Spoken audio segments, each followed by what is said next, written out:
Hi friends, welcome to Akshay Kitchen Recipes. இன்னைக்கு இந்த வீடியோவில் நல்ல சூப்பரான ஹெல்த்தியான ஒரு ஈவினிங் ஸ்நாக்ஸ் ரெசிபி வீட்டில் இருக்கக்கூடிய ஒரு சில பொருட்களை வச்சு ரொம்ப சுலபமாக நல்ல ஃபில்லிங்காக செஞ்சு தரலாம். கண்டிப்பாக இன்றைக்கே செஞ்சு பாருங்கள். சுட சுட சாப்பிட ரொம்ப அருமையாக சூப்பராக இருக்கும்.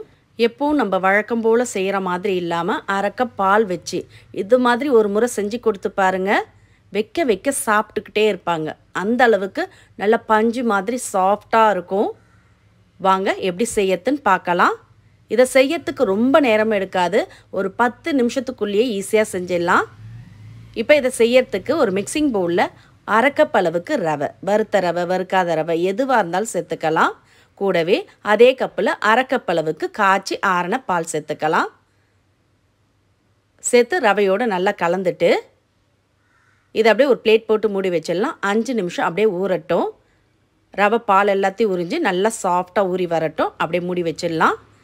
இப்போ இதோடு சேர்க்கறதுக்கு ஒரு சாஸ்பேனில் அரை கப் அளவுக்கு பொடிச்ச வெல்லம் சேர்த்துட்டு அதே கப்பில் அரை கப் அளவுக்கு தண்ணி சேர்த்து நல்லா கலந்து விட்டுடலாம். வெல்லம் பாகு பதெல்லாம் வர வேண்டியது இல்லைங்க. ஜஸ்ட்டு வெல்லம் கரைஞ்சி கொதி வந்தால் போதும். இப்போ பாருங்கள், வெல்லம் கரைஞ்சி கொதி வர தொடங்கியிருக்கு. இப்போ அடுப்பு ஆஃப் பண்ணிவிட்டு இதை இறக்கி ஆற விட்டுடலாம். இது லைட்டாக ஆறட்டும். இப்போ நம்ம மூடி வச்சுருந்த ரவையை திறந்து பார்த்துக்கலாம்.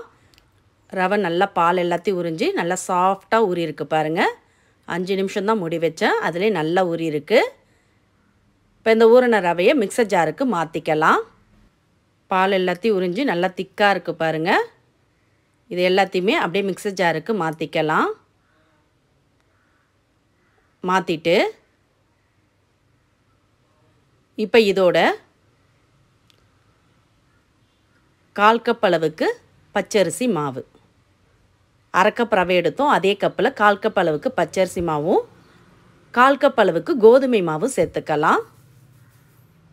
சேர்த்துட்டு இதோட வாசனைக்கு அரை ஸ்பூன் ஏலக்காய் பொடி சேர்த்துட்டு இதோட கரைய வச்ச வெள்ளை கரைசலை சேர்த்துக்கலாம். ஃபில்ட்ரு பண்ணி சேர்த்துக்கங்க. அரை கப் காய்ச்சன பாலும் அரை கப் அளவுக்கு வெள்ளை தண்ணியும் தான் சேர்க்குறோம்.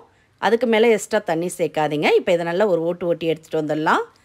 ஒரு 30 செகண்ட் அரைச்சி எடுத்துகிட்டு வந்துடுங்க. பாருங்கள், ரவை நல்லாவே மஞ்சி தோசை மாவு பதத்துக்கு இருக்குது பாருங்கள். இந்த அளவுக்கு தான் மாவோட பதம் இருக்கணும். இப்போ இதை அப்படியே ஒரு மிக்சிங் பவுலில் ஊற்றிக்கலாம். மிக்சிங் பவுலில் நல்லா மிக்சர் ஜார்லேருந்து ஒட்டை வச்சு விட்டு ஊற்றிக்கங்க. தண்ணியோ பாலோ எதுவும் சேர்க்க தேவையில்லை. இந்த பதத்துக்கு தான் இருக்கணும். ரொம்ப தண்ணியாகவும் ரொம்ப கெட்டியாகவும் இருக்கக்கூடாது. நீங்கள் அரை கப் பால் அரை கப் வெள்ளை கரைசல் சேர்த்திங்கன்னா கரெக்டாக இருக்கும். பாருங்கள், கரெக்டான டெக்ஸ்சரில் மாவு கலந்து கிடச்சிருக்கு. இது அப்படியே இருக்கட்டும். இப்போ இதை ஊற்றி பொரிக்கிறதுக்கு வாணலில் எண்ணெயை ஊற்றி சூடு பண்ணியிருக்க. எண்ணெய் நல்லா சூடான பிறகு இதில் ஒரு குழிக்கரண்டி எடுத்து ஊற்றிக்கலாம். உங்களுக்கு அதிக எண்ணெயில் ஊற்றி பொரிக்க விருப்பம் இல்லாட்டி நீங்கள் குழி பணியாரக்கல்லில் கொஞ்சமாக நெய் விட்டு கூட ஊற்றி பொரித்து எடுத்துக்கலாம். இப்போ பாருங்கள், ஒன்று வெந்து மேலே எழும்பி வந்த பிறகு இன்னொரு கரண்டி மாவை ஊற்றிக்கங்க. இது மாதிரியே 3-4 கூட ஊற்றி பொரித்து எடுத்துக்கலாம். ஒன்று வெந்து எலும்பி வந்த பிறகு மாவை எடுத்து ஊற்றிக்கங்க. அப்போ தான் ஒன்றோடு ஒன்று ஒட்டாமல் நல்லா உப்பி வெந்து வரும். பாருங்கள், நல்லா உப்பி வந்திருக்கு பாருங்கள். இப்போ அப்படியே திருப்பி விட்டுக்கலாம். திருப்பி விட்டு நல்லா 2 சைடும் வெந்து செவந்ததும் எடுத்துடலாம். இதில் நம்ம சோடா உப்புலாம் எதுவுமே சேர்க்கலைங்க. அதிலே ஒன்று பந்து போல் நல்லா உப்பி பஞ்சு மாதிரி சாஃப்டாக வரும். கண்டிப்பாக பால் சேர்த்து இது மாதிரி அப்பம் ரெசிபியை ஒரு முறை ட்ரை பண்ணி பாருங்கள்.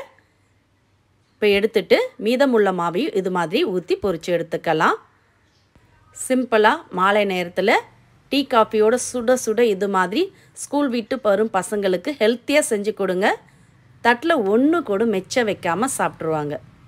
கண்டிப்பாக இதே மாதிரி இதே அளவுகளோடு ட்ரை பண்ணி பார்த்துட்டு உங்களோட கருத்துக்களை கமெண்டில் தெரிவிங்க. இந்த ரெசிபி உங்களுக்கு பிடிச்சிருந்தா வீடியோக்கு ஒரு லைக் கொடுங்க. ஃப்ரெண்ட்ஸ் அண்ட் ரிலேட்டிவோட இந்த வீடியோவை நிறைய ஷேர் பண்ணுங்கள். மறக்காமல் நம்மளுடைய சேனலையும் சப்ஸ்கிரைப் பண்ணிவிடுங்க. இப்போ ஒன்று எடுத்து போட்டு காட்டுறேன் பாருங்கள். ரவை சேர்த்ததுனால மேலே நல்லா கிறிஸ்பியாக உள்ளே நல்லா பஞ்சு மாதிரி சாஃப்டாக சாப்பிட ரொம்ப அருமையாக சூப்பராக இருக்கும். நீங்களும் இதே மாதிரியே செய்து பாருங்கள். மீண்டும் இது மாதிரி சிம்பிளான புதிய வீடியோவில் நாளை சந்திக்கலாம். நன்றி, வணக்கம்.